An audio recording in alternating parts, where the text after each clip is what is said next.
I warned her, begged her, even tried to convince her.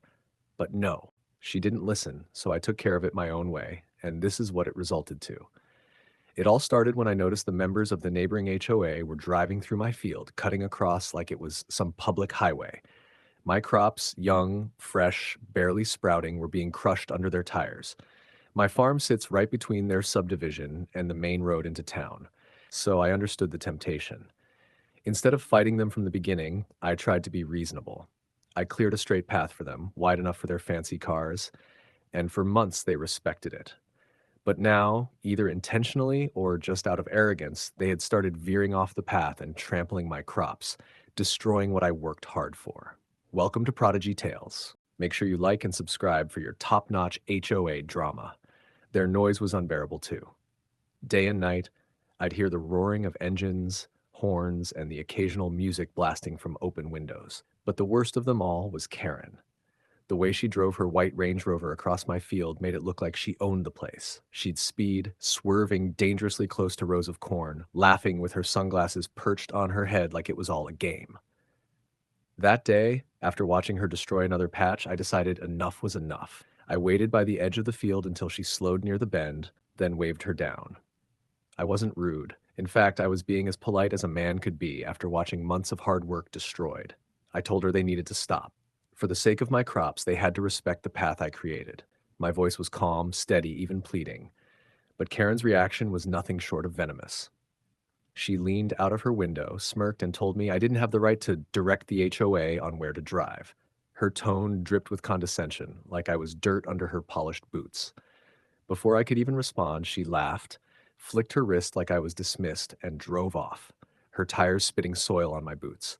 That was the moment I knew Karen had no respect for me, my land, or my patience. Before we dive in deeply, let us know in the comments what country or which city you're watching this story from. We'd love to know how far this story travels. Karen didn't stop. The very next morning, right on schedule, she barreled through my field in her gleaming white Range Rover, the engine snarling as if mocking me. I watched helplessly as her tires crushed more of my young seedlings, deep ruts forming in the soil where delicate plants had just begun to grow. Not long after, two other HOA members followed suit, weaving around like my farm was nothing more than an amusement park ride. By then, frustration was boiling in my chest. I decided maybe a direct confrontation wasn't enough. Maybe I had to make it official. So I put on my best clean shirt, grabbed my paperwork, and marched down to their HOA board meeting. I stood in front of their polished mahogany table, explained the situation clearly, and asked them, no, begged them, to stop their residents from driving through my land. I even described the damage in detail, hoping they'd understand the losses I was facing. But instead of listening, they laughed. One of them chuckled about how the farmer showed up in town clothes, while another smirked and made jokes about me smelling like hay. Karen was there too, leaning back with her arms crossed, enjoying the humiliation like it was free entertainment. That was the last straw. If respect couldn't be given, then I'd take it another way. I walked out of that boardroom fuming, that every step heavier than the last, my mind already plotting. The very next day, I put up new signs around my property. Private land, no trespassing. Of course, I knew signs alone wouldn't stop them, so I decided to prepare something more effective. Thanks to the heavy rain from the night before, the soil was already soft. I dug a deep trench right across the path Karen loved the most, making sure it was wide enough to trap a vehicle, but narrow enough to look harmless at first glance. I shoveled in muck from the nearby barn, mixing in manure until it looked like a harmless puddle of mud. To anyone rushing through, it would appear like nothing more than a little mess on the farm. But I knew better. I had just built a trap perfectly designed for Karen's arrogance. The very next day, like clockwork, Karen showed up. I heard her before I saw her. Her Range Rover's engine always had this arrogant growl, like it was announcing her presence. She sped past my cabin with zero hesitation, sunglasses on, one hand lazily holding the wheel, convinced that my farm was nothing more than her shortcut playground. I leaned against the fence, arms crossed, waiting. My heart pounded, not with fear, but with anticipation. She had no idea what she was driving into. She hit the trap full speed. At first, her front tires dipped, and she probably thought it was just another muddy patch. But then the entire SUV lurched forward and sank. The sound was glorious, mud sucking and metal grinding as her wheels spun helplessly. She tried to accelerate, revving harder, mud splattering in every direction, but the more she fought it, the deeper her precious car sank. The bumper scraped, the undercarriage groaned, and Karen's smug face twisted into panic. "Help! Somebody help me!" she screamed, pounding her manicured hands on the steering wheel. I watched from the shade, biting back laughter, because I wanted to savor every second of her downfall.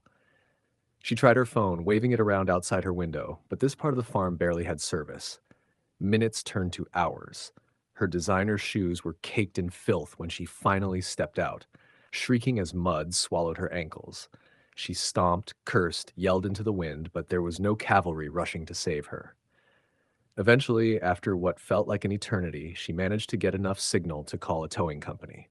By then, the sun was beating down, her hair frizzed, her clothes filthy, and her precious SUV looked like it had fought a war with the swamp.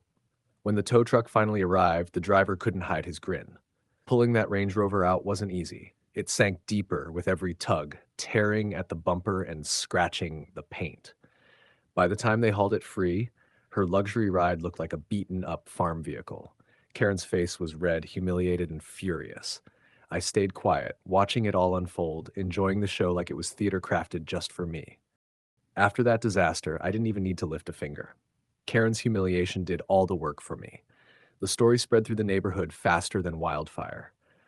By evening, every HOA member had heard about how their queen bee got stuck knee-deep in cow muck, screaming for help like a banshee while her fancy Range Rover was dragged out looking like it had survived a demolition derby.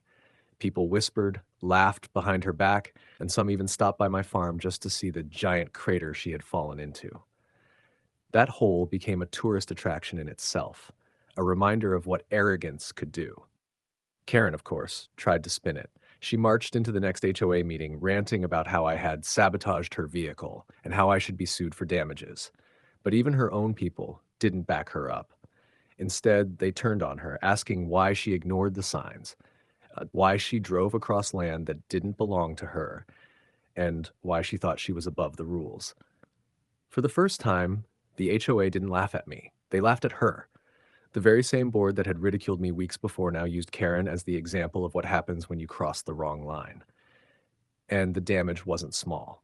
Reports swirled that she spent thousands, yes, thousands, on repairs. The bumper had to be replaced, the transmission was damaged, and the interior smelled like manure for weeks despite endless detailing.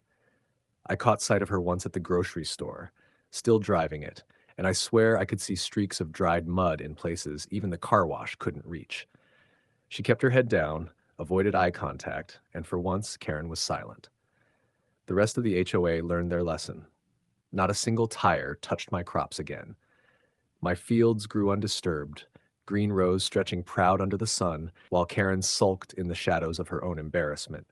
It was sweet, it was justice, and it was a downfall written not by me, but by her own arrogance. I just built the stage. She performed the act herself.